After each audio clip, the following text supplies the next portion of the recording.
नमस्कार दोस्तों। आज की क्लास में हम वैदिक सभ्यता, वैदिक सिविलाइजेशन पढ़ने वाले हैं। और कोई भी एग्जाम, चाहे वो यूपीएससी का हो या स्टेट पीएससी या एसएससी का एग्जाम हो, सभी के लिए एक बहुत बहुत महत्वपूर्ण टॉपिक है। और जो लोग तैयारी नहीं भी कर रहे हैं, उनको अपनी सभ्यता को समझने के लिए, क्योंकि ये हमारी सभ्यता है, ये आर्यों की सभ्यता है। और इस सभ्यता को समझने के लिए, जहाँ पर हम वेदों के बारे में बात करेंगे, ब्राह्मण ग्रंथों के बारे में बात करेंगे, आरण्यक उपनिषदों की बात करेंगे, तो ये विषय आपके लिए भी महत्वपूर्ण है। आइए शुरुआत करते हैं। दोस्तों, वैदिक सभ्यता की शुरुआत होती है 1500 ईसा पूर्व से लेकर 600 ईसा पूर्व तक। 1500 ईसा पूर्व से 600 ईसा पूर्व का जो समय है, इसे वैदिक सभ्यता का समय कहा गया है। इसको भी दो भागों में इतिहासकारों ने बांटा है। एक भाग है कि जिसमें कहा गया है कि 1500 बीसी या बिफोर क्राइस्ट या ईसा पूर्व, दोनों की बात एक है। 1500 बिफोर क्राइस्ट से लेकर 1000 बीसी तक के जो समय है, इस समय को कहा गया है कि ये ऋग वैदिक काल था। ये क्या था? ऋग वैदिक काल था। ऋग वैदिक काल, ठीक है। दूसरा है 1000 बीसी से, 1000 बीसी से लेकर 600 बीसी तक के समय को, 600 बीसी तक के समय को उत्तर वैदिक काल कहा गया है। उत्तर वैदिक काल कहा गया है। तो दो भागों में बांटा गया है। चूंकि हमारा जो चार हमारे वेद हैं, है ना, उन वेदों में जो सबसे प्राचीन वेद है वो ऋग्वेद है। तो ऋग्वेदिक समय कब से कब था? 1500 बीसी से लेकर 1000 बीसी तक। यानी कि जो ऋग्वेदों में चीजें हैं, उसके अनुसार हमारा समाज, हमारी आर्थिक व्यवस्था, हमारी राजनीतिक व्यवस्था, ये सारी उस समय पर कब से 1500 बीसी से लेकर 1000 बीसी तक ऋग्वेद के हिसाब से ही चल रही थी। और इसी समय को ऋग्वेद के संकलन का समय भी माना जाता है। कुछ इतिहासकार इसे 1500 से लेकर 1200 के बीच का टाइम बताते हैं।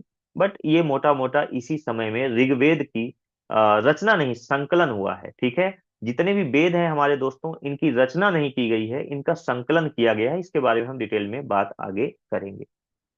अब मतों को लेकर है कि ये जो आर्य हैं, हमने बताया वैदिक सभ्यता किसकी है, ये आर्यों से संबंधित है।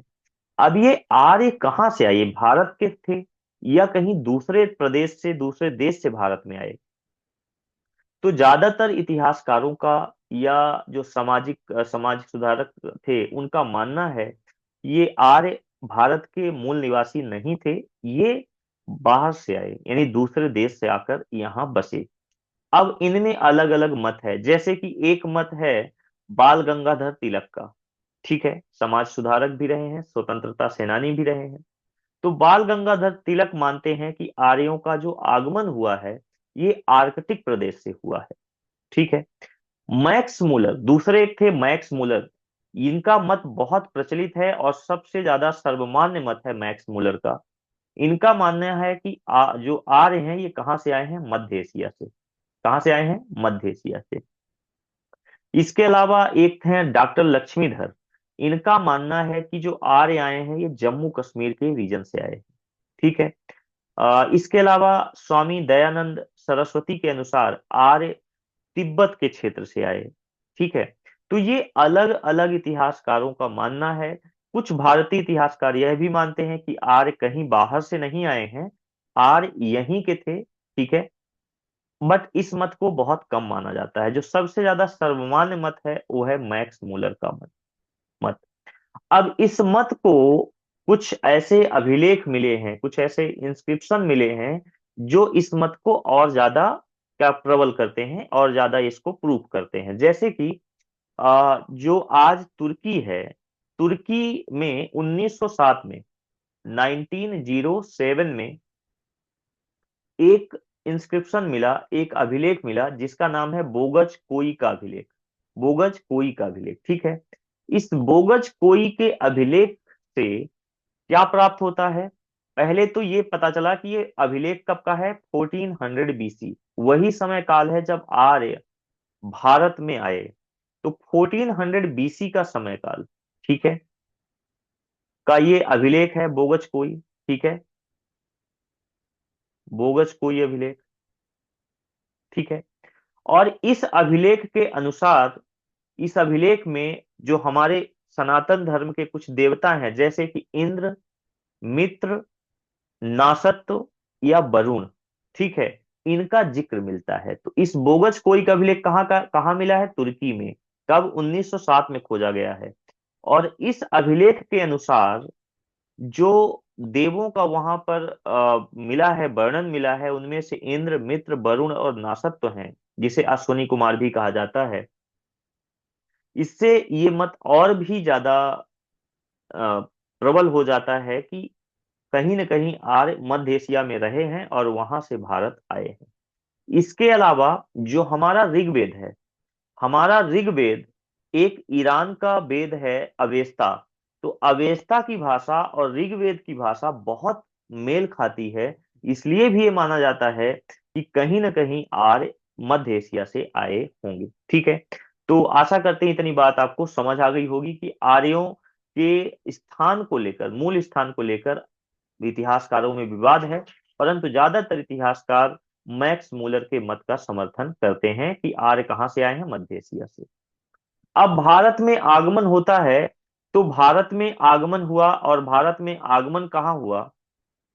तो शुरुआत में सप्त सैंधव प्रदेश, ये जो पंजाब का एरिया है, ठीक है, पंजाब का एरिया जहां पर 7 नदियां बहती हैं, आज भी आप पंचनद और सप्तनद, इसे सप्त सिंधु प्रदेश बोला जाता था। पंजाब हो गया, हिमाचल, श्रीनगर, जम्मू कश्मीर का ये रीजन, यहीं पर ये आए। और कैसे आए आप देख सकते हैं, इधर अफगानिस्तान है, फिर पाकिस्तान है, और इधर से, इसी रूट से, इधर तुर्की है, ईरान है, इराक है, तुर्की है, यहीं से आप जो आ रहे हैं वो भारत में प्रवेश किए। और शुरुआत में ये जो उत्तर पश्चिम का भाग है, यहाँ पर यानी सिंध और घग्गर, घग्गर रिवर है। घग्गर रिवर उस समय पर सरस्वती रिवर के नाम पे जानी जाती थी।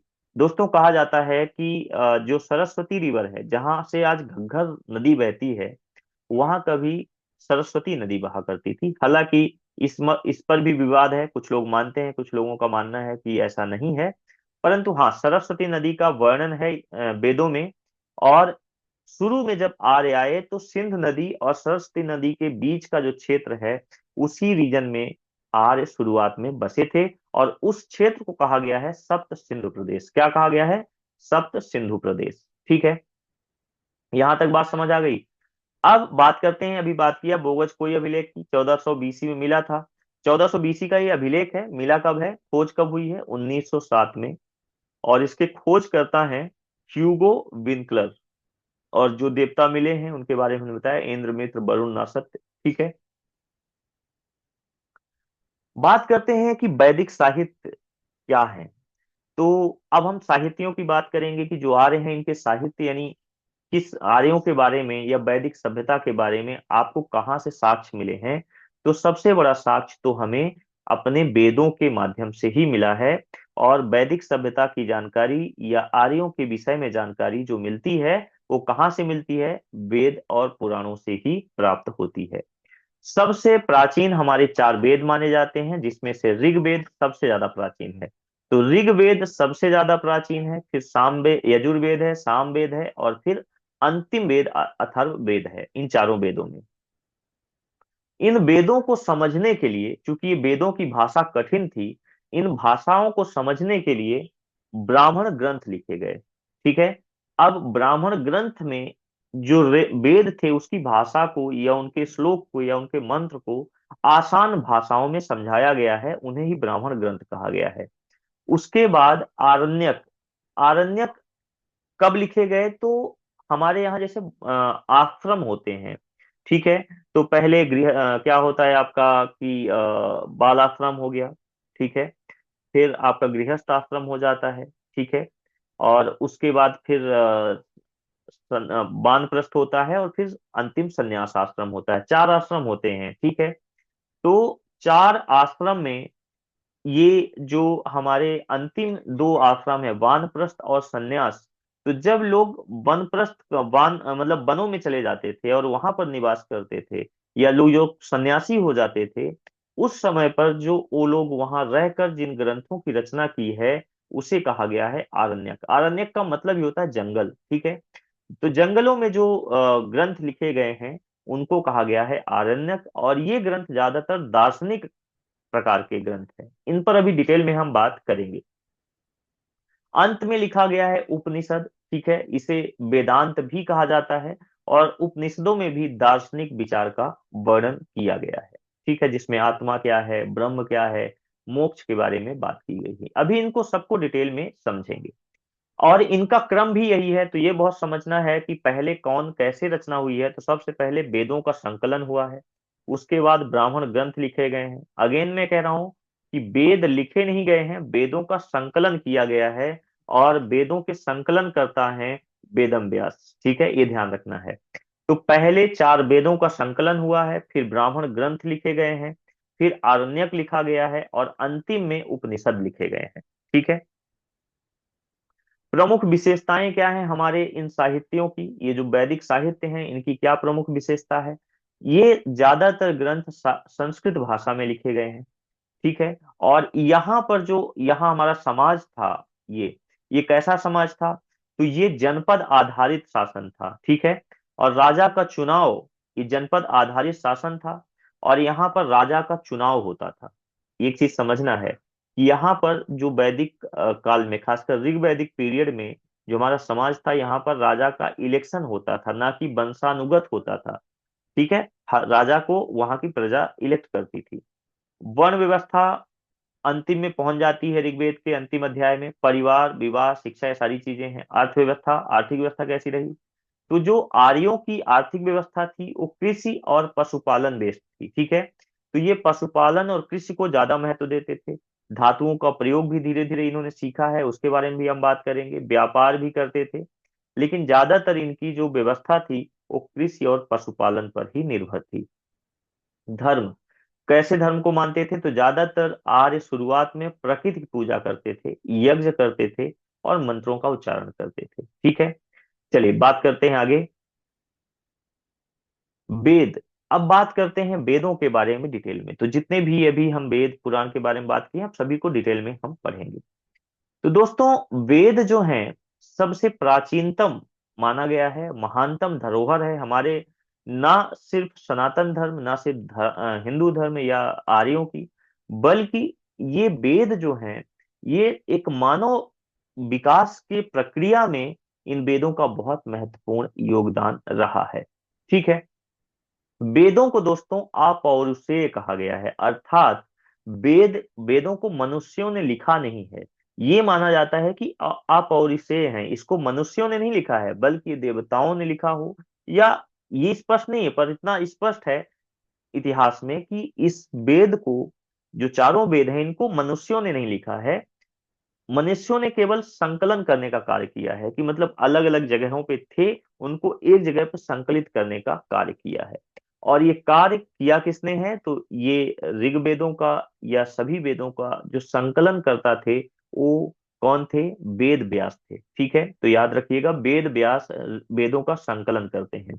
अब दोस्तों एक चीज समझिए, संकलन हो रहा है, ठीक है, इसीलिए इसे संहिता कहा गया है। तो वेद को क्या कहा गया है, संहिता, ठीक है। वेद का एक नाम और है, तो वेदों को क्या कहा गया है, तो वेद को कहा गया है संहिता, क्योंकि इसका संकलन हुआ है, ठीक है, लिखी नहीं गई है।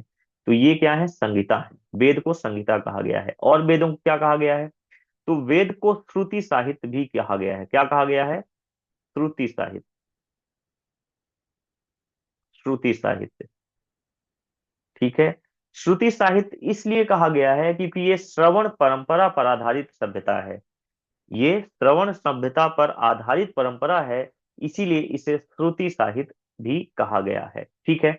आशा करते हैं यहां तक की बात आपको समझ आ गई होगी। अब बात करते हैं कि वेदों की संख्या क्या है। तो दोस्तों कुल चार वेद होते हैं हमारे, कुल चार वेद हैं, जिनमें से पहला वेद है और सबसे प्राचीन वेद है वो है ऋग्वेद। ऋग्वेद के बाद है सामवेद, और सामवेद के बाद है यजुर्वेद, और सबसे अंतिम वेद है अथर्ववेद, ठीक है। बात करते हैं ऋग्वेद की। तो दोस्तों ऋग्वेद जो है सबसे प्राचीन वेद है। ऋग का मतलब होता है स्तुति या मंत्र। अब वेद का मतलब होता है ज्ञान, वेदों का मतलब क्या होता है, ज्ञान, ठीक है।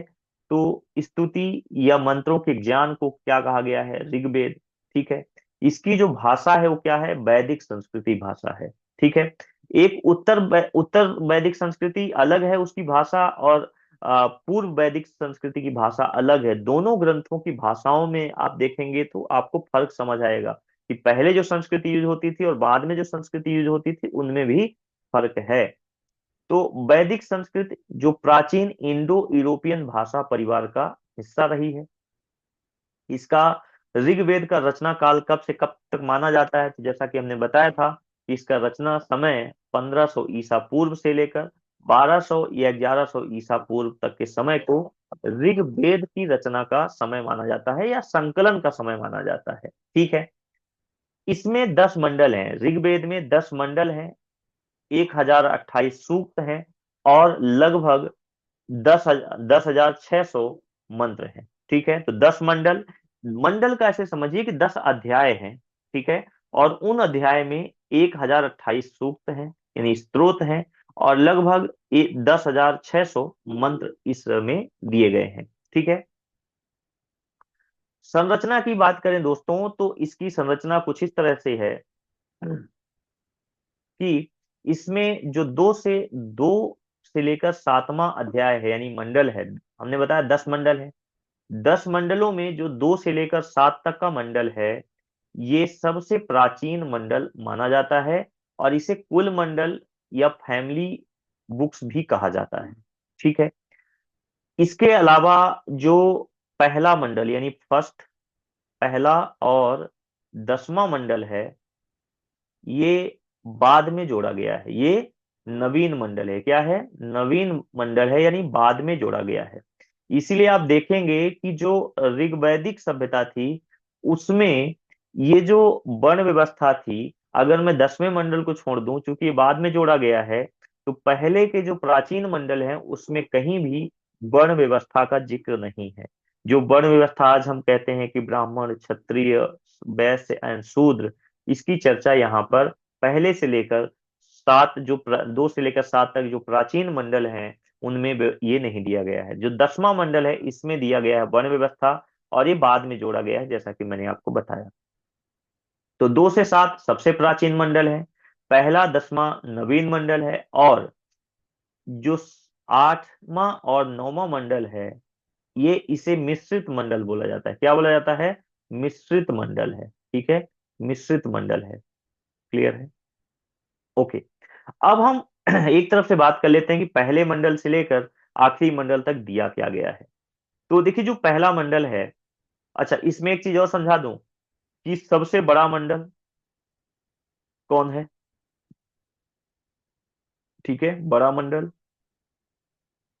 है आपका 10वां, और सबसे छोटा मंडल कौन सा है, तो छोटा मंडल है आपका दूसरा। ये चीज ध्यान रखिए। अब पहले मंडल में क्या दिया है हर एक मंडल किसी न किसी ऋषि को समर्पित है। पहले मंडल के कई ऋषि संकलन करता है। ठीक है, पहला मंडल। बात करते हैं इंपॉर्टेंट जो है 2 से 7 तक मंडल है, तो दूसरा मंडल की बात करेंगे दूसरे मंडल पे। तो दूसरा मंडल ये गृत्समद ऋषि, कौन से ऋषि हैं, गृत्समद, गृत्समद ऋषि हैं। ठीक है। और इस मंडल में वर्णन किसका किया गया है, तो ऋषि और वर्णन किस चीज का इसमें उल्लेख है, तो इसमें जो उल्लेख है इसको ऐसा मैं लिख देता हूं यहां पर, ये ऋषि हो गए। ठीक है, और यहां मंडल हो गया। तो जो दूसरा मंडल है, पहला मंडल मैंने बताया कई ऋषियों ने संकलन किया है। जो दूसरा मंडल है, दूसरे मंडल में ऋषि कौन है, गृत्समद, गृत्समद। वर्णन है इसमें आर्य और अनार्य का। आर्य कौन है, आर्य कौन है और अनार्य कौन है।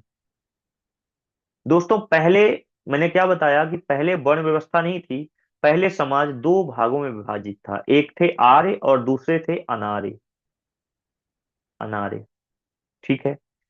तीसरा मंडल विश्वामित्र को, ऋषि कौन है, विश्वामित्र है, विश्वामित्र। ठीक है। और इसमें वर्णन किसका दिया गया है, तो इसमें गायत्री मंत्र का वर्णन दिया गया है। ये ध्यान रखिएगा, ज्यादातर सवाल इससे पूछा जाता है। कि गायत्री मंत्र का वर्णन कौन से मंडल में है, तो ये तीसरे मंडल में है, और इसके गोत्र, ऋषि गोत्र कौन है, वो विश्वामित्र है। ठीक है, तो गायत्री मंत्र का वर्णन है इसमें, और गायत्री मंत्र किसको समर्पित है। आजकल हम देखते हैं दोस्तों कि गायत्री मंत्र की एक पिक्चर भी बन गई है, ठीक है। लेकिन अगर यहाँ हम देखें तो गायत्री मंत्र, मैं उस पर नहीं जा रहा हूँ, देखिए लोगों की आस्था का विषय है, परंतु सच्चाई ये है कि गायत्री मंत्र सूर्य को समर्पित है। किसको समर्पित है, सूर्य देव को समर्पित है। गायत्री मंत्र सूर्य को समर्पित है, ठीक है। सूर्य या सावित्री, ठीक है, सूर्य को ही सावित्री कहा गया है, तो सूर्य या सावित्री को समर्पित है, ठीक है, समर्पित है। चौथा मंडल है जिसमें वामदेव ऋषि हैं। ऋषि कौन है, वामदेव, वामदेव ऋषि हैं। और इसमें ये भी सवाल पूछ सकता है, कृषि या कृषि से संबंधित कार्य का वर्णन ऋग्वेद के कौन से मंडल में है, तो ये चौथे मंडल पे है। और उसके जो गोत्र ऋषि हैं वो कौन है, वामदेव। यहाँ पर कृषि कार्य का वर्णन है, किसका, कृषि कार्य का वर्णन दिया गया है, कृषि कार्य का वर्णन यहाँ पर दिया गया है। पांचवा जो ऋग्वेद का पांचवा मंडल है, यानी कि पांचवा जो अध्याय है, ये समर्पित है अत्रि को। ऋषि अत्रि हैं, और इसमें समाज और धर्म की व्यवस्था की गई है। समाज कैसा था और धर्म कैसा होना चाहिए, इसकी व्याख्या की गई है। इसमें पांचवें मंडल में। छठे मंडल की बात करें तो छठा मंडल भारद्वाज ऋषि को समर्पित है।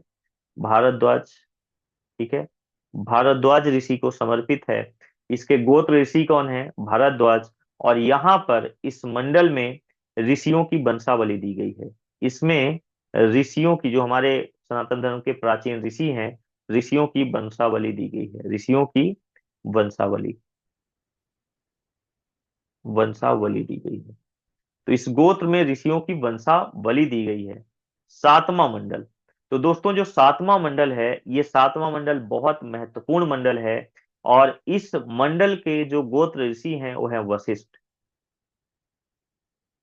ठीक है, वशिष्ठ ऋषि हैं। और इसमें 10 राजन का युद्ध दिया गया है। किसका युद्ध दिया गया है, 10 राजन का, 10 राजन का युद्ध है। 10 राजन के युद्ध का वर्णन है। 10 राजन का युद्ध के बारे में थोड़ा समझाते हैं। ये प्राचीन काल में, ऋग्वैदिक काल में 10 राजाओं के बीच युद्ध हुआ था, जिसमें 5 आर्य थे और 5 अनार्य थे। 5 आर्य कबीले थे। उस टाइम पे तो राजा क्या, कबीला ही हुआ करता था, कबीलों के सरदार को राजा कहा जाता था। तो 5 आर्य थे और 5 क्या थे, 5 आर्य थे, और 5 ही क्या थे, अनार्य थे, ठीक है, अनार्य थे, ठीक है। 5 आर्य और 5 अनार्य थे यहाँ पर, ठीक है। एक चीज और समझा दूं आपको कि ये जो 5 आर्य थे, इनके गुरु कौन थे, गुरु वशिष्ठ थे। इनके गुरु कौन थे, गुरु वशिष्ठ थे, वशिष्ठ थे। और अनार्यों के गुरु कौन थे, विश्वामित्र थे, विश्वामित्र, ठीक है, याद रखिएगा। तो ये 10 राजाओं के बीच युद्ध होता है, ठीक है। 10 राजाओं के बीच ये जो युद्ध होता है, इस युद्ध में एक भरत कबीला होता है। आर्यों की तरफ से एक भरत कबीला होता है। आर्यों की तरफ से कौन था, भरत कबीला, भरत कबीला।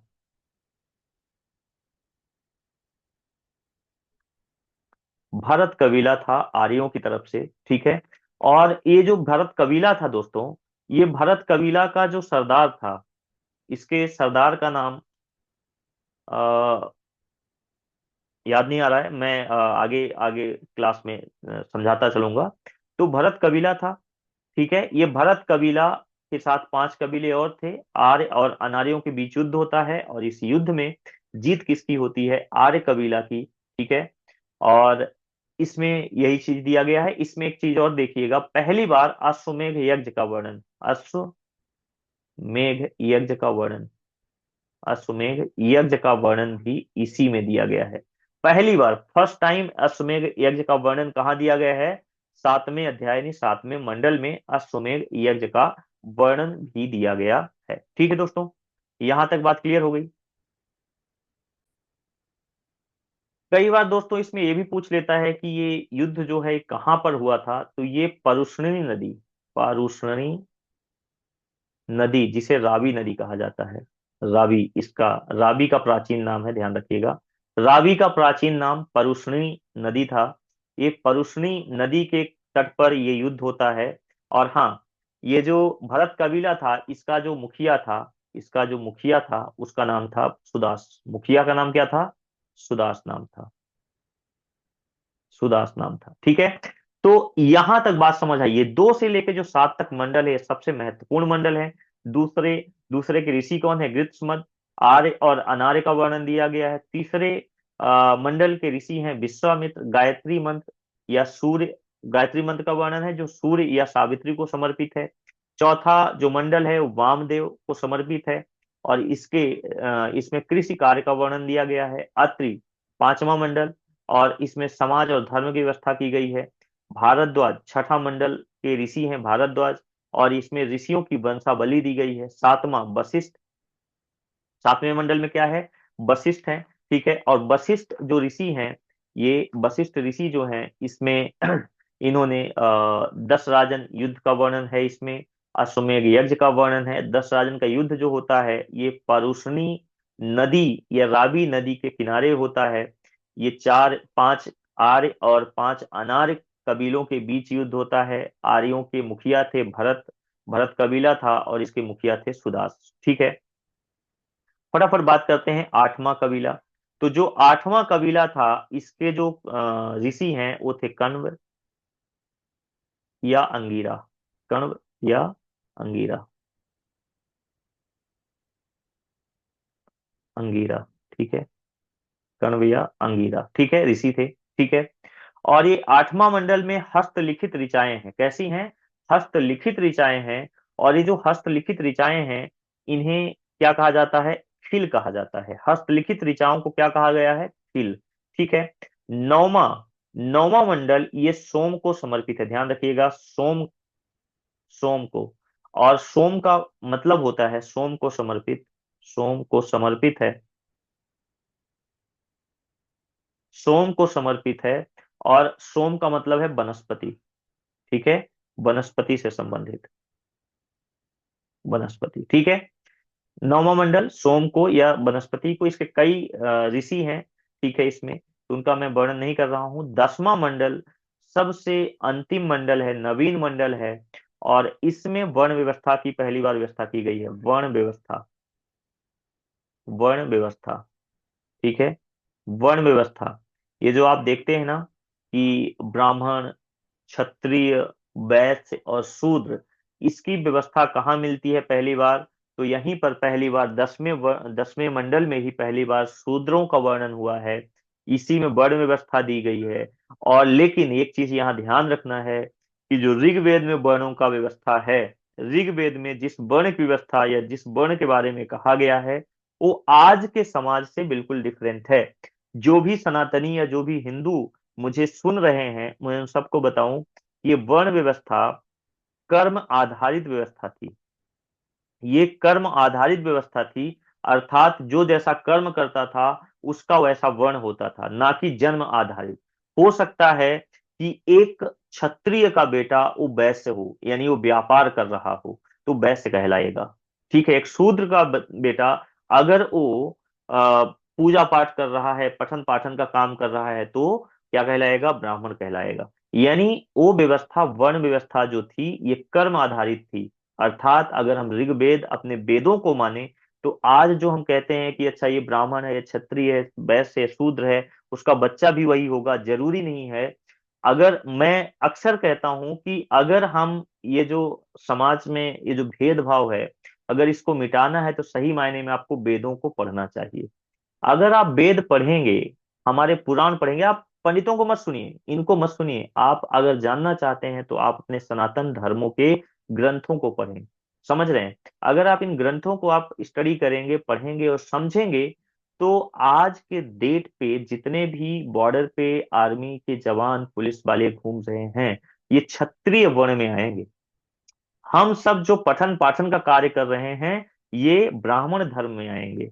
और जो लोग व्यापार कर रहे हैं, भले ही वो ब्राह्मण के घर में पैदा हुआ है या क्षत्रिय के घर में पैदा हुआ है या शूद्र के घर में पैदा हुआ है, वो क्या कहलाएगा? वो वैश्य कहलाएगा। ठीक है, और जो इन तीनों वर्णों की सेवा कर रहा है वो शूद्र। यहाँ पर कोई ऊंच नीच या ऐसी कोई व्यवस्था नहीं थी। इसीलिए मेरी ये मतलब एक तरह से मैं ये समाज में जो लोग सुन रहे हैं उनको कहना चाहता हूँ कि भाई अगर आपको सही मायने पे सनातन धर्म या हिंदू धर्म को समझना है तो उनके ग्रंथों को पढ़िए, ना कि पोगा पंडितों को। ठीक है, चलिए आगे बढ़ते हैं। तो ये तो ऋग्वेद के बारे में हो गया दोस्तों। अब हम इसके, अच्छा एक चीज और समझिए, ऋग्वेद में जो इसका ऋग्वेद को मंत्रों का जो उच्चारण करता है, इसको जो पढ़ता है, उसे कहा गया है होत्री। क्या कहा गया है? होत्री। ठीक है, होत्री कहा गया है। ठीक है, ध्यान रखिएगा, इसे क्या कहा गया है? होत्री कहा गया है। ऋग्वेद के पढ़ने वाले को, पाठक को, ऋग्वेद के पाठक को क्या कहा गया है? होत्री कहा गया है। ये चीज ध्यान रखिएगा। ठीक है, बाकी आगे बढ़ते हैं दोस्तों। अगले वेद के बारे में बात करते हैं। तो जो दूसरा ऋग्वेद के अगर प्रमुख, थोड़ा सा और डिस्कस कर लेते हैं। ऋग्वेद के जो प्रमुख देवता हैं, इसमें इंद्र सबसे प्रमुख देवता हैं। तो ऋग्वेद में इंद्र का सबसे ज्यादा बार जिक्र हुआ है। इंद्र का 250 से अधिक सूक्त इंद्र को समर्पित हैं। यानी आप ये समझ सकते हैं कि उस समय पर इंद्र की सबसे ज्यादा पूजा होती थी। और जैसा कि मैंने बताया कि जो ऋग्वैदिक समाज था हमारा, ऋग्वैदिक समाज में इंद्र, अग्नि, सोम, यानी कि हम प्रकृति की पूजा ज्यादा करते हैं। इंद्र किसको माना गया है? वर्षा के देवता। अग्नि, अग्नि आप समझते हो, अग्नि को कहा गया है कि जो देवता है उनका मुख माना गया है, क्योंकि आप जब देवताओं को आहुति देते हैं तो अग्नि के माध्यम से ही देते हैं। इसलिए कहा गया है कि जो अग्नि है वो देवताओं का क्या है? मुख है। तो इंद्र का ऋग्वेद में सबसे ज्यादा बार वर्णन हुआ है, 250 बार, जबकि अग्नि, अग्नि का वर्णन हुआ है 200 बार। 200 सूक्त अग्नि को समर्पित हैं। इसके बाद तीसरे नंबर पे है सोम, जिसमें पवित्र पेय या अनुष्ठानों, या आप कह सकते हैं जो औषधि से संबंधित है, ठीक है, उससे संबंधित है। इसमें 9वें मंडल में इनका विशेष रूप से उल्लेख किया गया है। इसके अलावा वरुण, मित्र, रुद्र, पहले शिव का जिक्र नहीं था। शिव का जो प्रारंभिक नाम है वो रुद्र है, तो रुद्र के रूप में वर्णन किया गया है। विष्णु का प्रारंभिक उल्लेख है। उषा, उषा कहा जाता है सुबह की देवी। ठीक है, तो इन सब का वर्णन ऋग्वेद में कहा किया गया है, लेकिन प्रमुख रूप से जो प्राकृतिक देवता थे उनका ज्यादातर वर्णन किया गया है, जिसमें इंद्र, अग्नि और सोम है। मुख्य विषय क्या था? तो यहाँ पर ये जो ऋग्वेद का मुख्य विषय है दोस्तों, इंद्र युद्ध और वर्षा के देवता माने जाते हैं। अग्नि यज्ञ के देवता माने जाते हैं। सोम पवित्र पेय और देवता माने जाते हैं। वरुण नैतिकता और व्यवस्था के देवता माने जाते हैं। सूर्य अश्विनी आदि की स्तुति इसमें इनका मुख्य विषय रही है। प्रकृति पूजा, जैसे कि ऋग्वेद में ज्यादातर प्रकृति यानी कि जो नदियां हैं, पहाड़ हैं, सूर्य हैं, चंद्र हैं, इनकी पूजा ज्यादा की गई है। नदियों में ऋग्वैदिक काल में जो सबसे पवित्र नदी थी वह थी सरस्वती नदी। ठीक है, हालांकि सरस्वती नदी जो है अब नहीं है। कहा जाता है जो घग्गर नदी बह रही हैं वो कहीं ना कहीं सरस्वती नदी की जगह से ही बह रही हैं। परंतु सरस्वती नदी को सबसे पवित्र नदी और सिंधु नदी का सबसे ज्यादा बार वर्णन किया गया है। परंतु पवित्रता में सबसे ज्यादा पवित्र नदी किसको माना गया है? सरस्वती नदी को। यज्ञ और अनुष्ठान इसकी मुख्य विशेषताएं रही हैं ऋग्वैदिक काल की। दार्शनिक विचार, मंडल 10 में नासदीय सूक्त दिए गए हैं। ठीक है, तो इन नासदीय सूक्त में जैसे मंत्र है, विश्व की उत्पत्ति कैसे हुई, ब्रह्मांड के रहस्यों के बारे में विचार किया गया है। ये 10वें मंडल में ही विचार किया गया है। प्रमुख सूक्त कुछ, अब ये इससे सवाल पूछता है कि नासदीय सूक्त क्या है, पुरुष सूक्त क्या है, वाक सूक्त क्या है, या हिरण गर्भ सूक्त क्या है। दोस्तों, नासदीय सूक्त में सृष्टि की उत्पत्ति पर दार्शनिक चिंतन का वर्णन है कि सृष्टि कैसे उत्पन्न हुई है, इसका दार्शनिक वर्णन क्या है, ये कहाँ दिया गया है? नासदीय सूक्त में। पुरुष सूक्त जो कि 10वें अध्याय में है, यानी ऋग्वेद का जो 10वां मंडल है उसमें दिया गया है। इसमें विश्व की रचना और वर्ण व्यवस्था का वर्णन किया गया है। वाक सूत्र में वाणी की शक्ति और ब्रह्मांडीय महत्व का वर्णन किया गया है। जबकि हिरण्यगर्भ सूक्त में सृष्टि के प्रथम सिद्धांत की खोज की गई है कि सृष्टि के उद्भव का सिद्धांत क्या है। ये कहाँ से? हिरण्यगर्भ सूक्त से पता चलता है।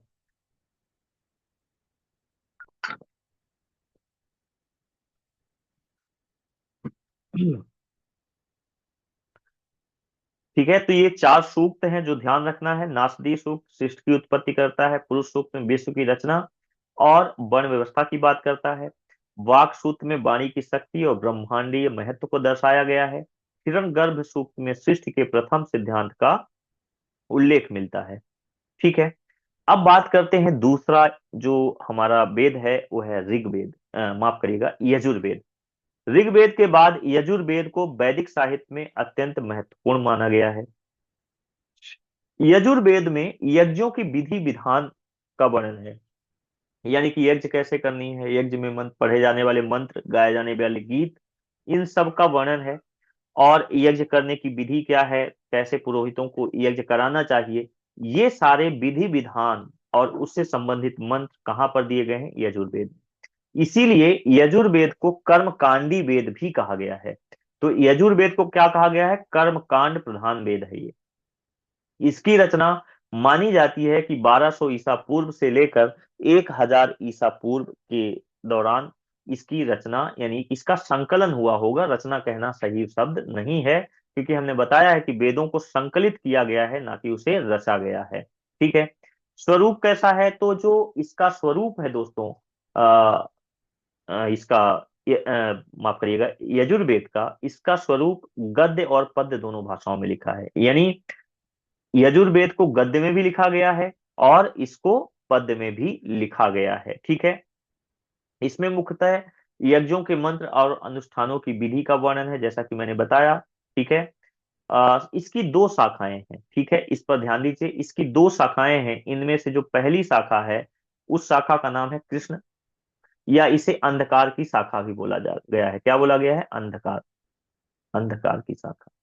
ठीक है, इसका प्रमुख ब्राह्मण ग्रंथ है तैत्तरीय ब्राह्मण। जैसा कि मैंने बताया था, हर एक वेद का अपना ब्राह्मण ग्रंथ है।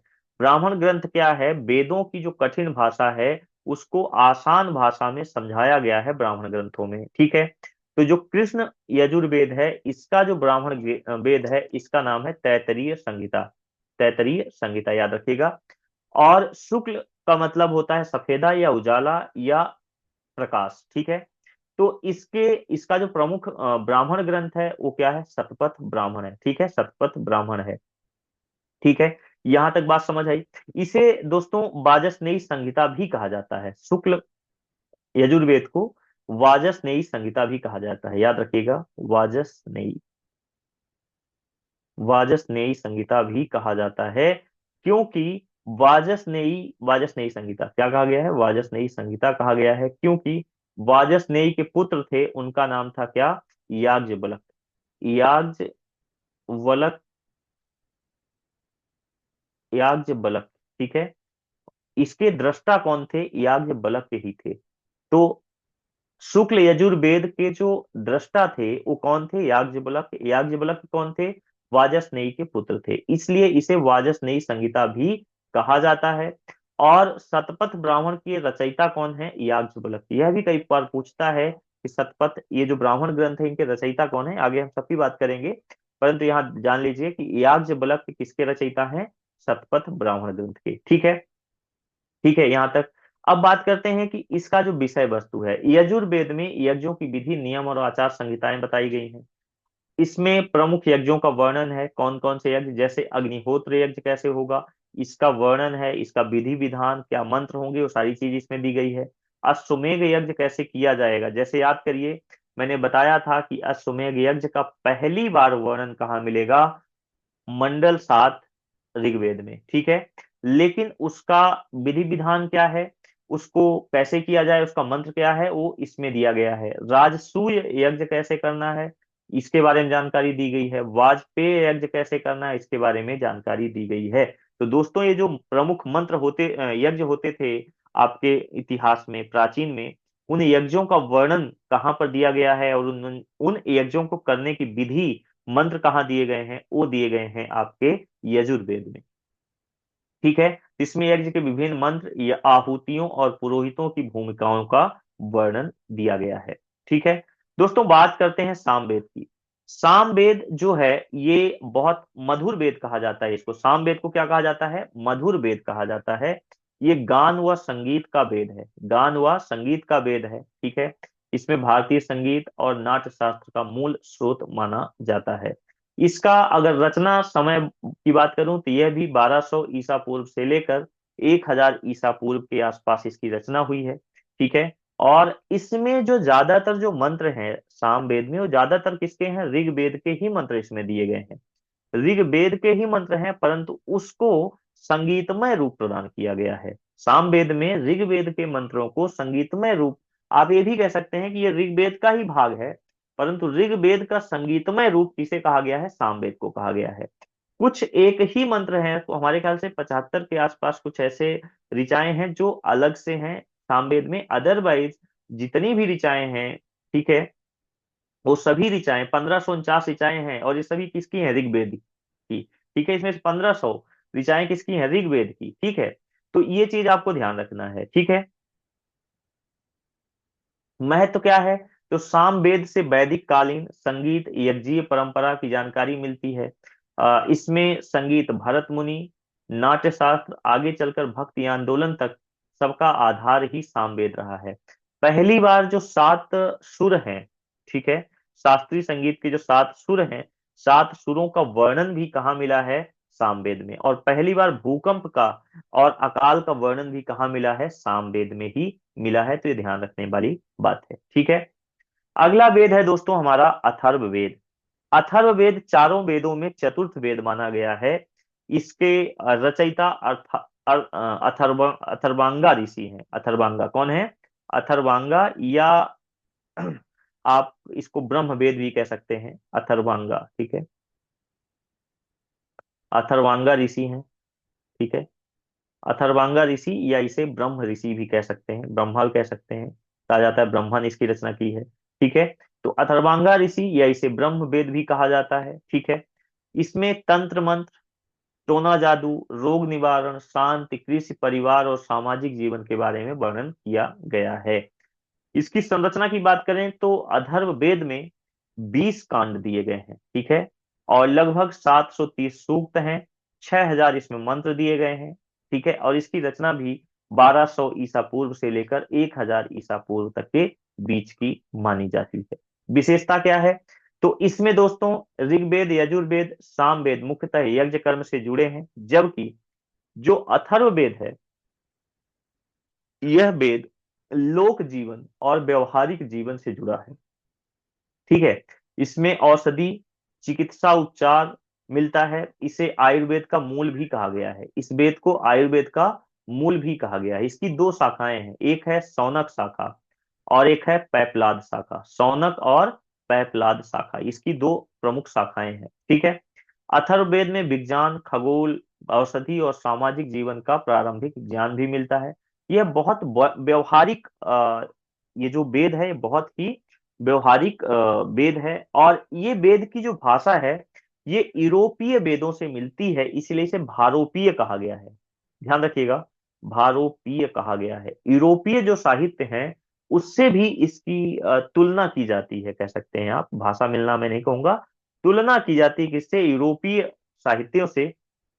और इसीलिए इसे भारत यूरोप यानी भारोपीय कहा गया। क्या कहा गया है? भारोपीय कहा गया है। ठीक है, तो कौन से वेद को भारोपीय कहा गया है? वह है आपका अथर्व वेद।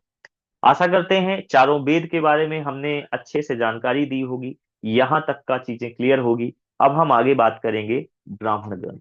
तो जैसा कि दोस्तों हमने बात किया कि ब्राह्मण ग्रंथ क्या है, तो ये जो 4 वेद थे, इनकी जैसे मैंने बताया भाषा कठिन थी, समझना आसान नहीं था। इन चारों वेदों को, इनकी व्याख्यात्मक रचनाएं हैं ब्राह्मण ग्रंथ, इनको व्याख्या की गई है। वेदों की व्याख्या ही कहाँ की गई है? ब्राह्मण ग्रंथ में, ताकि ये समझने में आसान हो जाए। इन सभी वेदों के अपने अपने ब्राह्मण ग्रंथ मिलते हैं, किसी के एक हैं, किसी के एक से ज्यादा हैं। उन सभी ब्राह्मण ग्रंथों की भी हम बात करेंगे कि कौन से ब्राह्मण ग्रंथ कौन से वेद से संबंधित हैं। ठीक है, आ, एक और चीज, सवाल कई बार, चूंकि जब आप पीएससी वगैरह की, पीसीएस वगैरह का एग्जाम राइट करते हैं दोस्तों, तो वहां पर क्वेश्चन का आंसर सीधा नहीं पूछता, तो कई बार क्रम पूछ सकता है कि किसकी रचना कब कैसे हुई है। तो सबसे पहले संहिताएं यानी कि वेद लिखे गए हैं। सबसे पहले क्या लिखे गए हैं दोस्तों? वेद लिखे गए हैं। वेद संकलित किए गए हैं, लिखे नहीं गए हैं, माफ करिएगा। वेदों को समझने के लिए क्या लिखे गए हैं? ब्राह्मण ग्रंथ। क्या लिखे गए हैं? ब्राह्मण ग्रंथ लिखे गए हैं। फिर आरण्यक। आरण्यक दोस्तों, मैंने बताया था कि हमारे सनातन धर्म में चार आश्रम होते हैं। चार आश्रम का वर्णन किया गया है। चार आश्रम का वर्णन किया गया है। पहला है विद्यार्थी आश्रम या बाल आश्रम कह सकते हैं, ठीक है, जिसमें बाल आश्रम या विद्यार्थी आश्रम, ठीक है, विद्यार्थी आश्रम, ठीक है, विद्यार्थी आश्रम, ये है 0 से 25 साल, ठीक है, 25 वर्ष। उसके बाद दूसरा है गृहस्थ। गृहस्थ आश्रम, तो गृहस्थ आश्रम को कहा गया है 25 से लेकर 50 वर्ष। हमारे वेदों में ये माना गया है कि हमारा जीवन 100 वर्ष का होता है, उसी के हिसाब से 25-25 वर्षों में ये चार आश्रम बनाए गए हैं। तीसरा है वानप्रस्थ आश्रम। वानप्रस्थ आश्रम, वानप्रस्थ आश्रम, इसको 50 से लेकर 75 साल वर्ष माना गया है। और अंतिम है आपका सन्यास। सन्यास आश्रम, तो सन्यास को 75 से लेकर 100 वर्ष तक माना गया है, ठीक है। तो दोस्तों, जैसा कि मैंने बताया, विद्यार्थी आश्रम या बाल आश्रम हो गया 25 वर्ष। इस समय काल में आप पढ़ाई लिखाई अपने आप को उस काबिल बनाने के काम करते हैं। 25 वर्ष के बाद आप गृहस्थ यानी शादी करते हैं। अब इस गृहस्थ आश्रम में शादी करना, बच्चे पैदा करना यानी अपना परिवार आगे बढ़ाना, और अर्थ, अर्थ का मतलब है कि धन कमाना, ये गृहस्थ आश्रम जो है इसके प्रमुख कार्य हैं, ठीक है। वानप्रस्थ आश्रम, अब आप गृहस्थ से धीरे धीरे अपने आप को डिटैचमेंट करते हैं, अलग करते हैं, और आप वानप्रस्थ यानी वन में आप जाते हैं, वनों में आप जाते हैं, ठीक है। और वनों में जाने की भी अलग अलग ये है कि आप जैसे कहा जाता है कि ग्राम में आप 1 दिवस 1 रात आप बिता सकते हैं, जबकि अगर शहर जाते हैं तो आप 3 दिवस भी बिता सकते हैं, ठीक है। और इसके बाद संन्यास आश्रम। संन्यास आश्रम को सबसे कठिन आश्रम कहा गया है, क्योंकि यहाँ पर कहा गया है केवल एक बार भोजन करना है, 3 घर ही भिक्षा मांगनी है, 3 घर में जो मिल जाए या जो वन में मिलता है कंदमूल वही खाकर जीना है, ठीक है। तो ये 4 आश्रम है। तो जब वानप्रस्थ और संन्यास आश्रम होता था उस वक्त जो लोग जाते थे, और ये वानप्रस्थ और संन्यास आश्रम अगेन जो हमारी वन व्यवस्था थी दोस्तों, ये दोनों आश्रम चूंकि बाद में आया है, ये जो दोनों जो आश्रम हैं ये सभी को नहीं मिलते थे, यानी सभी के द्वारा नहीं पालन किए जाते थे। इसको केवल ब्राह्मण और क्षत्रिय ही पालन करते थे, ठीक है। तो वानप्रस्थ और संन्यास आश्रम ये क्षत्रिय और ब्राह्मणों को ही माना जाता था कि वही पालन इसका करते हैं, ठीक है।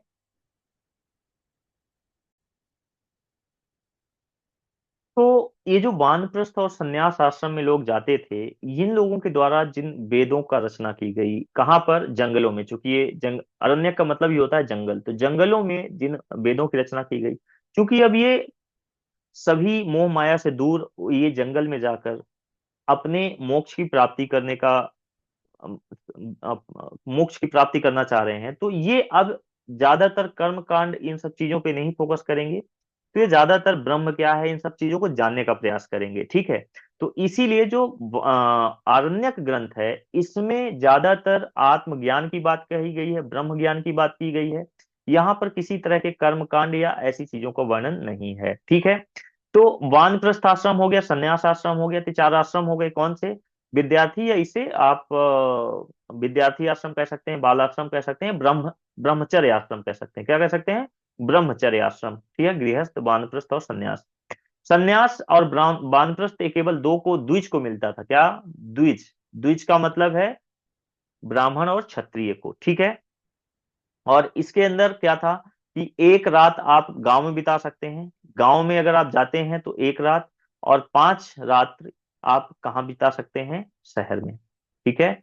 इसके अतिरिक्त आप जंगल में ही रहेंगे, ठीक है। और इसके बाद सबसे अंतिम में आए उपनिषद, इसीलिए इनको वेदांग कहा गया है, वेदों के अंत में यानी कि वेदांग, ठीक है, वेदांग, ठीक है। तो इतनी बात समझ आ गई दोस्तों। पहली संगीता बनी, फिर ब्राह्मण ग्रंथ, फिर आरण्यक, और फिर अंतिम में उपनिषद। ठीक है, चलिए। आरण्यक की परिभाषा, तो आरण्यक शब्द जंगल से बना है, जैसा कि हमने समझाया आपको। वन जंगल में निवास करने वाले ऋषि मुनियों या जो गृहस्थ के लोग वहां जाते थे, सन्यास की खोज में जाते थे, उनके द्वारा ये ग्रंथों की रचना की गई है। ठीक है। इसमें ज्यादातर आध्यात्मिक ज्ञान का वर्णन है, जैसा कि मैंने बताया आपको। आंतरिक ध्यान, साधना करना, ब्रह्म को जानना, आत्मा को जानना, इस पर ज्यादा फोकस किया गया है आरण्यक ग्रंथों में। ठीक है। उद्देश्य क्या था? गृहस्थ जीवन से आगे बढ़कर वानप्रस्थ आश्रम में प्रवेश करने वाले ऋषियों के ज्ञान के लिए ज्ञान देना, और आध्यात्मिक साधना और साधना पर क्या करना है? ध्यान केंद्रित करना है। ठीक है। उपनिषद, अंतिम में लिखे गए उपनिषद, इसीलिए इसे क्या कहा गया है? वेदांग कहा गया है, क्योंकि वेदों के अंत में लिखे गए हैं। क्योंकि ये वेदों का अंतिम निष्कर्ष या वेदों का दर्शन भी कहा जाता है। तो जो वेद हैं हमारे, उन वेदों का दर्शन ही क्या है? उपनिषद है। ठीक है। उपनिषद की परिभाषा होती है, उप का मतलब होता है पास, नी का मतलब होता है नीचे, और सद का मतलब होता है समीप बैठकर। समीप बैठना मतलब, उपनिषद का मतलब होता है कि गुरु के समीप बैठकर गूढ़ ज्ञान को समझना ही क्या है? उपनिषद है, यानी वेदांग है। तो पहले जो शिष्य होते थे वो गुरु के समीप बैठते थे, उनसे ब्रह्म, सत्य, आत्मा की बात करते थे, इन गूढ़ ज्ञान को समझते थे अपने गुरु के पास बैठकर, और उसी में इन उपनिषदों की चर्चा की गई है। उपनिषद की अगर विशेषताएं बात करें तो इसमें ब्रह्म, आत्मा की खोज, यहाँ पर कर्म कांड और पूजा पाठ पे ज्यादा फोकस नहीं किया गया है। इसमें ज्यादातर ब्रह्म की बात की गई है, आत्मा के खोज की बात की है, आंतरिक साधना, अपने ऊपर विजय पाने की साधना, मोक्ष प्राप्ति की साधना, इनके बारे में ज्यादा डिस्कशन किया गया है। ब्रह्म क्या है, ये ब्रह्मांड कैसे बना, इन सब पे ज्यादा फोकस किया गया है। कुल 200 से अधिक उपनिषद बताए जाते हैं। तो उपनिषद की जो संख्या है वो तकरीबन 200 से अधिक है, परंतु 108 उपनिषद मान्य रूप से माने जाते हैं। और इसकी 108 जो संख्या है, ये कहाँ बताई गई है? तो ये एक उपनिषद है, मुक्तोपनिषद। क्या है? मुक्तोपनिषद। मुक्तोपनिषद। ठीक है। तो ये भी पूछ सकता है कि कौन से उपनिषद में 108 उपनिषद की संख्या बताई गई है, मान्य बताई गई है। वह उपनिषद का नाम क्या है? मुक्तोपनिषद। ठीक है। मुक्तोपनिषद जो है, इसमें 108 उपनिषदों की संख्या बताई गई है, लेकिन उस पर भी 11 उपनिषद ही प्रमुख रूप से माने जाते हैं, जिस पर हमारे शंकराचार्य ने क्या दिया है? अपना भाष्य दिया है। भाष्य का मतलब होता है कि इन 11 उपनिषदों पे उन्होंने अपना टीका लिखा है। टीका का मतलब है कि उसकी व्याख्या लिखी है। ठीक है। उसका अर्थ समझना, उसका एक तरह से सारांश लिखा है। ठीक है। किसने? शंकराचार्य ने। तो शंकराचार्य ने कितने उपनिषदों पे टीका लिखा है? केवल 11 पे। ठीक है। अगर इसकी भाषा की बात करें तो वैदिक संस्कृति इसकी भाषा है, सरल और दार्शनिक शैली है इसकी। ठीक है। प्रमुख उपनिषदों के बारे में बात कर लेते हैं। एक है ईशा वास उपनिषद, जिसमें ईश्वर या सर्वत्र है, कर्म और संन्यास का समन्वय बोला गया है। केन उपनिषद, केन उपनिषद में ब्रह्म की सत्ता इंद्रियों और मन से परे है। ठीक है। कठ, कठ उपनिषद में नचिकेता, नचिकेता और यमराज का संवाद है। यह भी इंपॉर्टेंट है। ये इंपॉर्टेंट है कि यमराज और नचिकेता का संवाद कौन से उपनिषद में दिया गया है? तो ये दिया गया है कंठोपनिषद में। किसमें? कंठोपनिषद या कंठोपनिषद। ठीक है। तो ध्यान रखना है, नचिकेता और यमराज का संबंध किसमें है? कठ या कंठोपनिषद में। कैसे याद रखना है? संवाद करना है तो कंठ से बोलना है। कंठ मतलब गले को बोलते हैं ना। तो कठो या कंठो उपनिषद। ठीक है। मुंडक, मुंडक उपनिषद बहुत इंपॉर्टेंट, इससे भी सवाल बनता है। तो मुंडक उपनिषद में दोस्तों आपका दो प्रकार के ज्ञान और परा और अपरा से संबंधित ये उपनिषद है। ठीक है। मुंडक उपनिषद। ठीक है। इसके बाद है आपका मांडुक्य, ओंकार और जागृत, स्वप्न, सुषुप्ति, तुरीय व्यवस्था अवस्थाओं का वर्णन किया गया है। ठीक है। इसमें क्लियर है? एक सेकंड।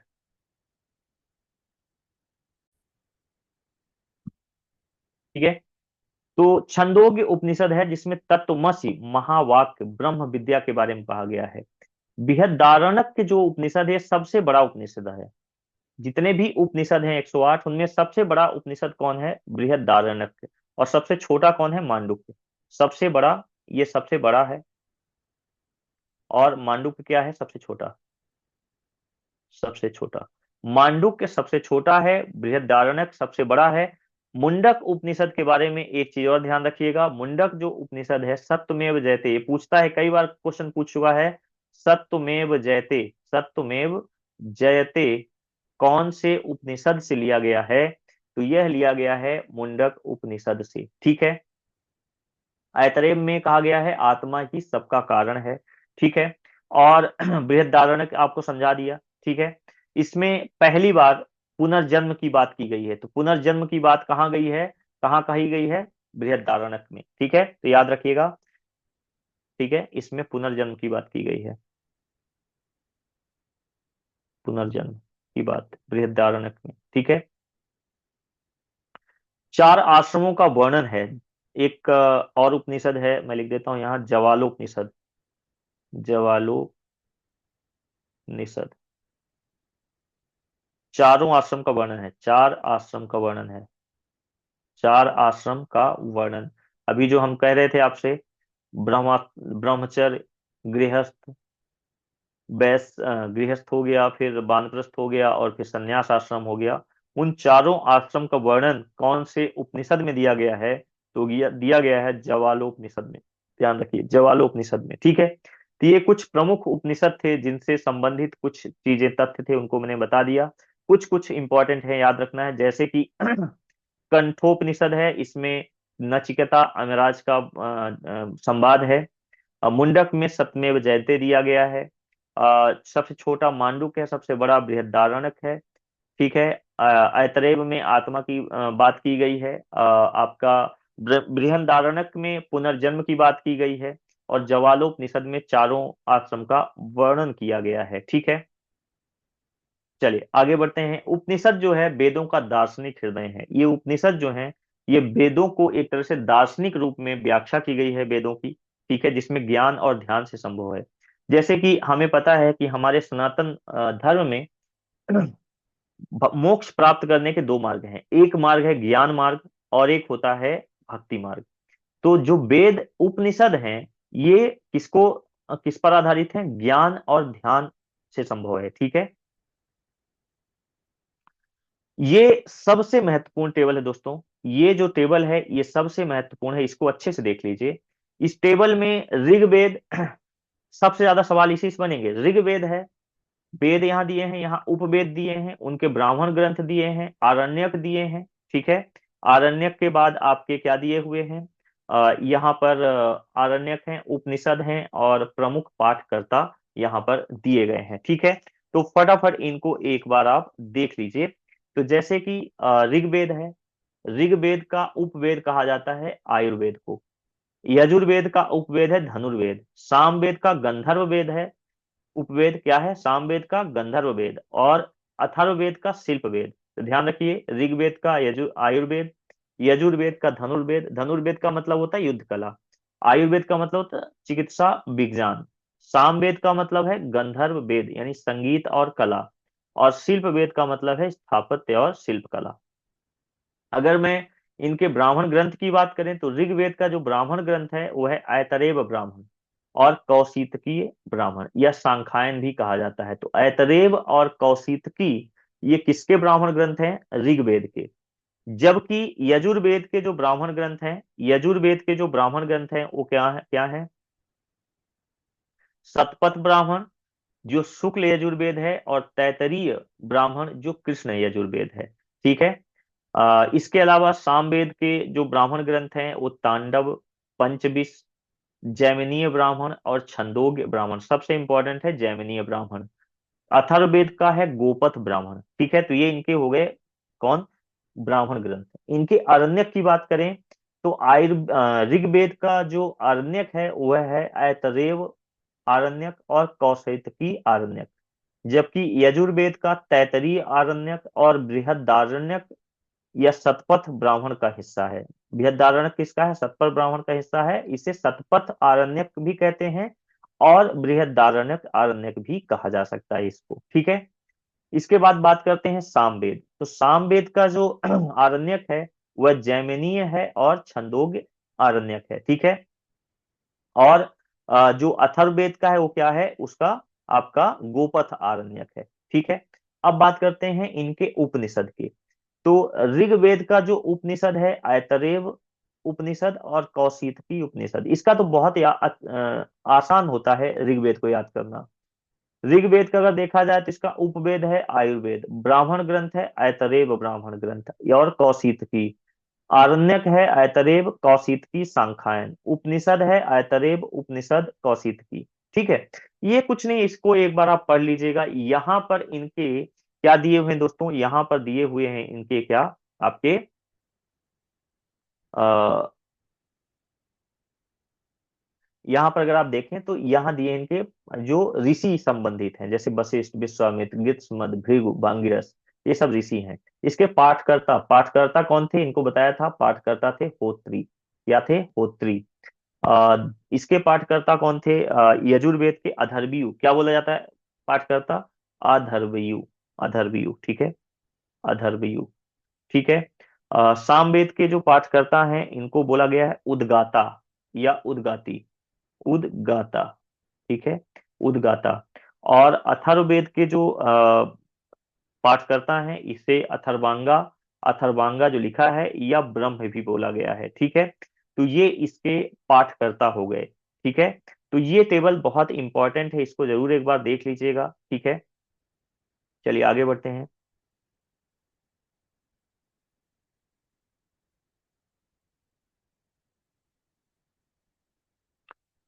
वैदिक काल में तीन ऋण माने गए हैं। ये ऋण महत्वपूर्ण है, ऋणों के बारे में समझ लेते हैं दोस्तों। तो ये जो तीन ऋण माने गए हैं, ये तीन ऋण कौन कौन से हैं, इनका क्या महत्व है? तो वैदिक काल में तीन ऋण हैं, मुख्य रूप से शतपथ ब्राह्मण, ठीक है। शतपथ ब्राह्मण, शतपथ ब्राह्मण में इन ऋणों के बारे में दिया गया है, शतपथ ब्राह्मण में और तैत्तिरीय संहिता में।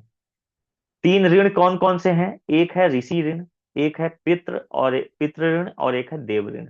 कहा जाता है कि मोक्ष की प्राप्ति तभी हो सकती है जब इन तीन ऋणों से मुक्ति मिल जाए।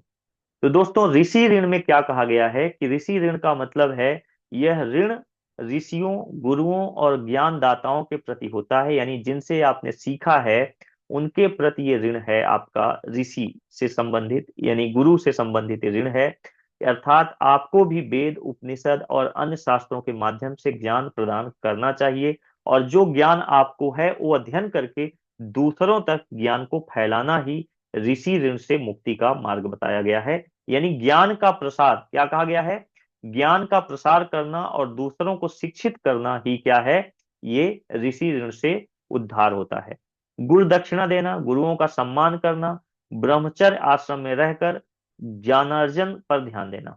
समझ आई बात? तो ये ऋषि ऋण कहा गया है कि आप ज्ञान अर्जन करें, अपने गुरुओं का सम्मान करें, और उसके उपरांत आपका भी ये उत्तरदायित्व होता है कि समाज में जो ज्ञान आपने ग्रहण किया है उसका विस्तार करें, दूसरों को भी शिक्षित करें, ठीक है। ये हो गया ऋषि ऋण, ठीक है। अगले ऋण की बात करते हैं। तो जो दूसरा ऋण है वह है पितृ ऋण। पितृ ऋण, यह ऋण माता पिता और पूर्वजों के प्रति होता है, जिन्होंने जिन्होंने आपको जन्म दिया, पालन पोषण किया और जीवन प्रदान किया, ठीक है। ये इनको समर्पित है पितृ ऋण को। इसके लिए जरूरी है इस ऋण से, अगर आप मुक्ति चाहते हैं, इस ऋण को चुकाना चाहते हैं, तो इसके लिए जरूरी है कि आप अपने माता पिता की अपने माता पिता को पूजा करें। बहुत अच्छा है, क्योंकि इस लोक के आपके जो भगवान है वही है, ठीक है। तो माता पिता को सम्मान देना, माता पिता का सेवा करना, ये सबसे बड़ा मतलब पितृ ऋण से मुक्त होने का एक सबसे बड़ा वो है। बाकी जो आपके पूर्वज हैं उनको, पितरों को यानी पूर्वजों को श्राद्ध देना, तर्पण करना, अनुष्ठान करना उनके लिए, ये पितृ ऋण से मुक्ति का मार्ग बताया गया है। परिवार और वंश की परंपरा को बनाए रखने के लिए आपको संतानोत्पत्ति करनी है, यानी बच्चे पैदा करके आगे इस पीढ़ी को बढ़ाना है। यह भी पितृ ऋण का ही पार्ट है। यानी कि पितृ ऋण से अगर आपको मुक्ति चाहिए तो माता पिता की सेवा करें, पूर्वजों के लिए श्राद्ध तर्पण की व्यवस्था करें, और आप भी वंश को आगे बढ़ाने का कार्य करें। यह है पितृ ऋण। ठीक है। पितृ ऋण के बाद जो अगला ऋण है दोस्तों, वह है आपका देव ऋण। ठीक है। देव ऋण यह भगवान विष्णु को कहा जाता है, समर्पित होता है। वैदिक विश्वास के अनुसार देवता यज्ञों भक्ति के माध्यम से मनुष्य की रक्षा करते हैं। तो जो वैदिक सभ्यता में कहा गया है कि यज्ञ के माध्यम से आप भक्ति को प्रदर्शित कर सकते हैं भगवान के लिए, तो इसको चुकाने का तरीका यह है कि आप यज्ञ करें, होम करें, अन्य अन्य धार्मिक अनुष्ठान करना, देवताओं की पूजा करना, मंत्रों का जाप करना। ठीक है। प्रकृति खासकर पूजा करना, पर्यावरण का सम्मान करना, चाहे वो पेड़ पौधे हों, नदियां हों, उनका सम्मान करना, उनकी पूजा करना, इस ऋण से मुक्ति का आधार बताया गया है। ठीक है। तो यह है देव ऋण। दोस्तों, पंच महायज्ञ बताए गए हैं। ठीक है। ये 5 महायज्ञ हर व्यक्ति को, हर गृहस्थ व्यक्ति को करना चाहिए। तो हर गृहस्थ के लिए कौन से 5 यज्ञों को बताया गया है? तो ये 5 यज्ञ हैं। पहला है देव यज्ञ। देव यज्ञ ये देवताओं के प्रति कृतज्ञता व्यक्त करना और विश्व व्यवस्था को बनाए रखने का कार्य है। प्रक्रिया क्या है? अग्निहोत्र, यज्ञ करना, हवन करना, अग्नि में आहुति देना, ये देव यज्ञ की प्रक्रिया है। संबंधित ऋण है देव ऋण। इससे ऋण कौन से चुक जाता है? आपका देव ऋण ऋण आपका उतर जाएगा। महत्व क्या है? देवताओं को प्रसन्न करना, प्रकृति के साथ संतुलन और आध्यात्मिक शुद्धि बनाए रखना। ऋषि यज्ञ। ऋषि यज्ञ क्या है? ऋषियों और गुरुओं के प्रति कृतज्ञता और ज्ञान का प्रसार। वेदों शास्त्रों का अध्ययन करना, स्वाध्याय और दूसरों को भी शिक्षित करना, यह प्रक्रिया है। और यह किसका भाग है? ये ऋषि ऋण का भाग है। इससे ज्ञान की परंपरा को जीवित रखना और इसको बौद्धिक विकास को आगे बढ़ाना, पीढ़ियों दर पीढ़ियों तक अपने पूर्वज या अपने जो प्राचीन जानकारी है, नॉलेज है, उसको आगे बढ़ाना, ये इसका महत्व बताता है। पितृयज्ञ, माता पिता पूर्वजों के प्रति कर्तव्य और वंश की निरंतरता को आगे बढ़ाना। जैसा कि मैंने बताया था, वंश वृद्धि भी यह पितृयज्ञ का पार्ट माना जाता है। तो माता पिता की सेवा करना, श्राद्ध तर्पण पितरों के लिए, और वंश को, वंश वृद्धि का कार्य, यह पितृ ऋण को चुकाता है। और इसमें क्या, इसका महत्व क्या है? वंश की निरंतरता, पूर्वजों का सम्मान और पारिवारिक कर्तव्यों का पालन होता है इससे। ठीक है। भूत यज्ञ। भूत यज्ञ सभी प्राणियों और प्रकृति के प्रति, ये सारे 5 यज्ञ जो हैं, जो इंसान को हर रोज करने चाहिए। सभी प्राणियों और प्रकृति के प्रति कृतज्ञता और सेवा। इसलिए आप देखेंगे कुछ लोग खाते वक्त कुछ अपने खाने का अंश कुछ चींटियों को या पक्षियों को खिलाने का परंपरा है, क्योंकि उनकी तो कोई ऐसी खेती होती नहीं है ना। तो पशु पक्षियों को भोजन देना, पर्यावरण की रक्षा करना, यह भूत यज्ञ है। ठीक है। सामाजिक और प्राकृतिक कर्तव्य है। प्रकृति और प्राणियों के साथ सह अस्तित्व और पर्यावरण संरक्षण कार्य करने का महत्व होता है इसमें। नृत्य, ये क्या है आपका अगला जो यज्ञ है? ये है नृ यज्ञ या अतिथि यज्ञ कहा गया है। अतिथि को इसीलिए कहा गया है अतिथि देवो भवः, यानी कि अतिथि हमारे सभ्यता में क्या कहा गया है कि वो भगवान के समान होता है। अर्थात अतिथियों का सत्कार, भोजन और आश्रय प्रदान करना। ठीक है। सामाजिक कर्तव्य है ये हमारा। और सामाजिक एकता, आतिथ्य और मानवता की भावना को बढ़ावा देने का कार्य करता है। ठीक है।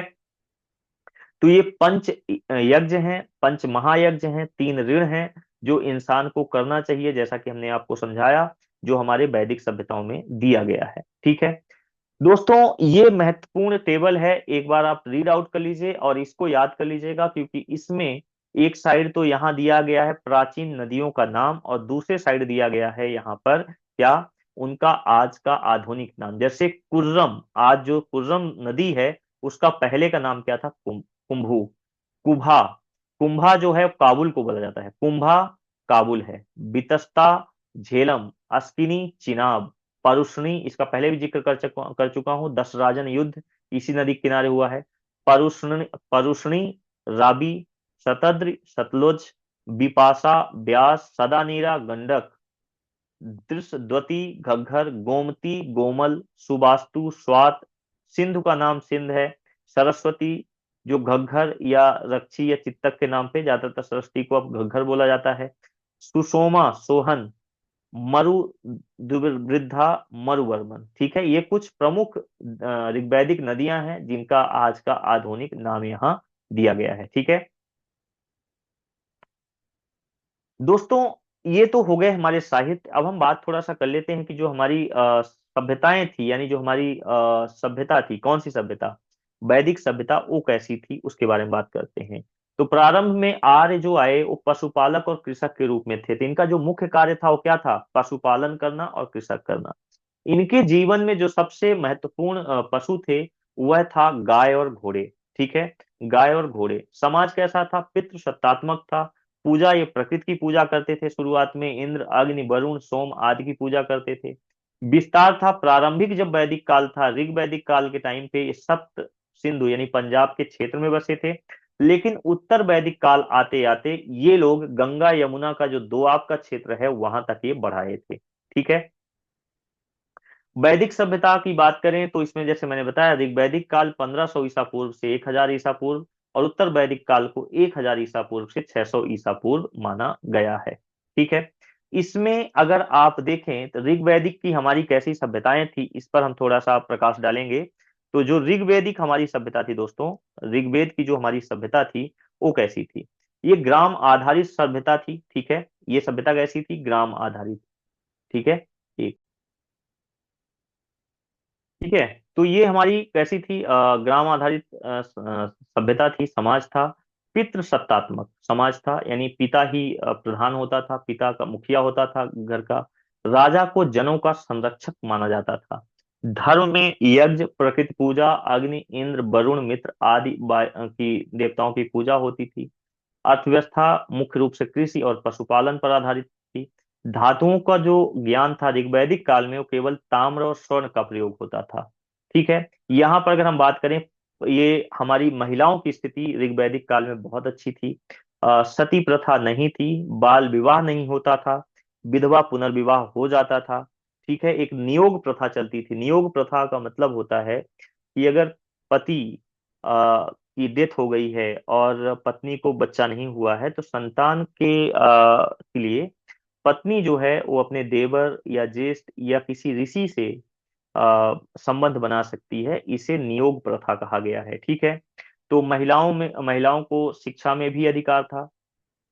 ठीक है, और कई ऐसी महिलाएं थी जो शिक्षा, यानी कि कह सकते हैं कि वो ऋग्वेद में विदुषी महिलाएं थी, ऐसा आप समझिए। ठीक है, अच्छा, इसके अलावा यहाँ पर हम बात करेंगे, यहाँ जो राजा होता था दोस्तों, यहाँ जो राजा होता था, राजा इलेक्ट किया जाता था, यानी राजा का चुनाव होता था, ना कि वो वंशानुगत होता था। तो राजा को कबीले जो होते थे वो इलेक्ट करते थे, यानी उसका चुनाव करते थे। और राजा का कार्य होता था कबीले की रक्षा करना, युद्ध करना, और वहां के मवेशियों की और वहां का जो सामान्य प्रशासन है उसकी देखभाल करना। राजा को एक कर भी मिलता था, कर मिलता था, बलि नामक कर। ये बलि वो नहीं है कि जो बलि दी जाती है, बलि नामक कर मिलता था। और ये स्वैच्छिक कर था, ये लोग स्वेच्छा से राजा को देते थे। ठीक है, लेकिन उत्तर वैदिक काल आते आते यहाँ पर ये जो स्वैच्छिक कर था ये किसमें बदल गया, ये बदल गया आपका, वो मैंडेटरी हो गया। यहाँ एक चीज और बता देना अनिवार्य है कि यहाँ पर जैसे मैंने बताया कि महिलाओं को शिक्षा में भी महत्वपूर्ण स्थान प्राप्त था। और जो सभा और समिति होती थी, सभा और समिति में आने का भी महिलाओं को अधिकार मिलता था। सभा और समिति। ठीक है, सभा और समिति। सभा क्या है, ये कुलीन लोगों की एक सभा होती थी, जो आज के आप राज्य सभा से तुलना कर सकते हैं। समिति ये लोकल समिति होती थी, जो लोकल ग्रामीण होते थे उनकी समिति सभाएं होती थी। और इन दोनों में महिलाओं का प्रवेश होता था। ठीक है, जबकि उत्तर वैदिक काल में आप देखेंगे तो सभा और समिति में महिलाओं का प्रवेश निषिद्ध हो गया था। यहाँ पर बहुत सारी विदुषी महिलाएं भी थी, जैसे कि अगर मैं विदुषी महिलाओं का नाम लूं तो वो थी, उनमें से महत्वपूर्ण कौन थी, एक लोपा मुद्रा थी, लोपा मुद्रा, घोषा, सची, पौलमी, ठीक है, पौलमी, ये प्रमुख विदुषी महिलाएं थी जो ऋग वैदिक काल में थी। ठीक है, चलिए बात करते हैं अब उत्तर वैदिक काल की। ठीक है, तो उत्तर वैदिक काल में भी देख लेते हैं कि क्या व्यवस्थाएं थी उत्तर वैदिक काल में। वैदिक काल आते आते जैसे ऋग वैदिक काल में दास प्रथा तो थी, वर्ण व्यवस्था भी थी। ठीक है, और समाज जो है दो भागों में बटा था, आर्य और अनार्य में, पहले मैंने बात कर लिया है। उत्तर वैदिक काल में आएंगे तो यहाँ पर आर्य गंगा की उपजाऊ घाटी तक पहुंच गए थे, गंगा और यमुना का जो दोआब का क्षेत्र है वहां तक पहुंच गए थे। और उत्तर वैदिक यानी 1000 BC तक एक और धातु की खोज हो गई थी, और यह धातु था बहुत महत्वपूर्ण, लोहा। क्या? लोहा। लौह धातु की खोज हो गई थी, और इस धातु के आने से कृषि कार्य में बहुत बड़ा योगदान मिला, और कृषि से जितने बनाए जाने वाले उपकरण लोहे के बनते थे।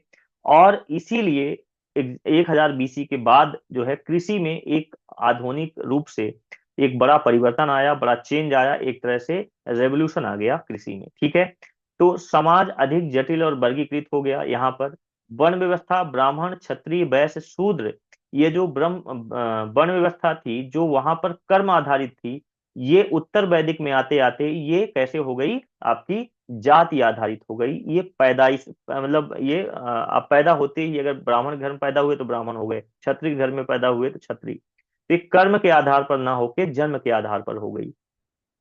ग्राम से नगर बनने लगे। ठीक है, राजा की शक्ति बढ़ी, और राजा का जो पद हो गया वो वंशानुगत हो गया, और साथ ही कर वसूलने की प्रथा हो गई, जो मैंडेटरी हो गया कि अब सबको कर देना है। पहले याद करिए, ऋग्वेद में कर मैंडेटरी नहीं था, स्वैच्छिक बलि नामक कर दिया जाता था। ठीक है, स्त्रियों की स्थिति कमजोर हो गई, स्त्रियों को शिक्षा और यज्ञों से वंचित कर दिया गया, सभा और समिति से वंचित कर दिया गया। समिति तो खत्म ही हो गई, केवल सभा बची थी।